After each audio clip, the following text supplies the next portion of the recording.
بسم اللہ الرحمن الرحیم۔ لقمان حکیم کی حکمت اور دانائی کی باتیں۔ ہر شخص کے حق کو پہچانو، ہر شخص کی مناسبت سے اس کا کام اور اس کی خدمت کرو۔ قوم، ملت اور جماعت کے ساتھ میل جول رکھو۔ جو اپنے لیے پسند نہ کرو اسے دوسروں کے لیے بھی پسند نہ کرو۔ کسی کے متعلق خیر خواہی کے علاوہ کچھ نہیں سوچنا چاہیے۔ دوسروں کی چیز پر دل نہ لگائیں۔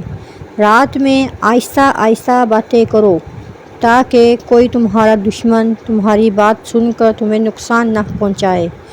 دوست اور دشمن دونوں سے خندہ پیشانی کے ساتھ رہو۔